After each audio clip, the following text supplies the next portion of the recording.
হ্যাঁ বন্ধুরা, প্রচণ্ড রোদের মধ্যে ছাদে উঠলাম। এখানে দেখেন গাঁদা ফুল ফুটছে।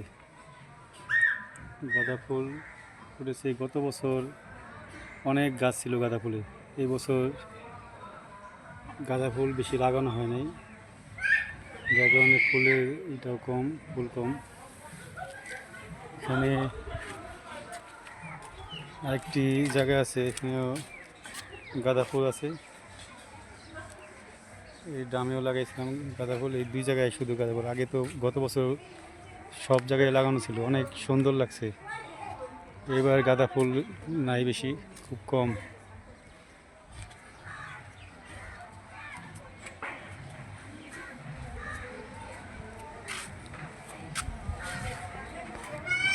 আমাদের এই ছাদে বেশিরভাগ হলো গিয়ে তুলসী গাছ আর ফুলের গাছ।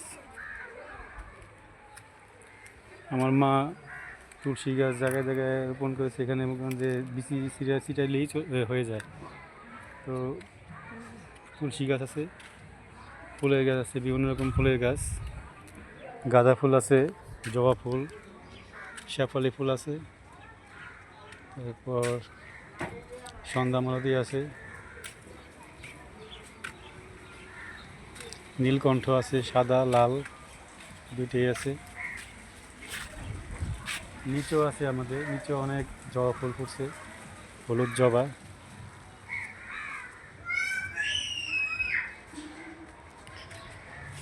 এগুলো কিছু কিছু ফুল সিজনিক্যাল ফোটে, আর আর জবা ফুলটা ওটা প্রায় 12 মাসই পাওয়া যায়। হলুদ জবা যেটা আছে 12 মাসই পাওয়া যায়।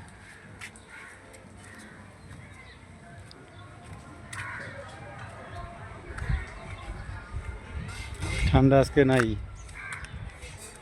একদম সন্ধ্যার সময়, রাত্রে একটু পরে, কিন্তু অতটা না। গরম প্রায় পড়ে গেছে, গরমকাল এসে গেছে।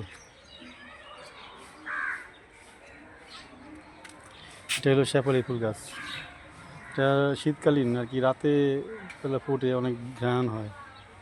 কিন্তু গাছটা ছোট, যদি মাটিতে রোপণ করা হয় মানে নিচে ভূমিতে, তাহলে গাছটা অনেক বড় হয়। কিন্তু আমরা গাছটা লাগানো হয়েছে লোক একটা ক্যারেটের মধ্যে লাগানো হয়েছে দেখে এই গাছটা বেশি বড় হয় নাই, এভাবেই আছে। নিচেও জায়গা আছে, কিন্তু নিচে লাগানো হয়, নিচে শুধু জবা ফুল গাছ, তারপরে আছে হলো পদ্ম ফুল আছে, তারপরে নয়নতারা আছে নিচে, বিভিন্ন ফুল গাছ। এগুলো আমার কারণ যে ভগবানের পূজা, এগুলো অর্পণ করা হয়। নিজেরাও ভগবানের পূজায় দিই, আর নিজেরাও ভগবানের পূজায় দিই, আর অনেক লোক এসে নিয়ে যায়, অনেক মহিলারা এসে নিয়ে যায় আমার কাছ থেকে ফুল নিয়ে যায়। তাদের বাড়িতে হয়তো এত ফুল গাছ নাই, এখান থেকে এসে নিয়ে যায়।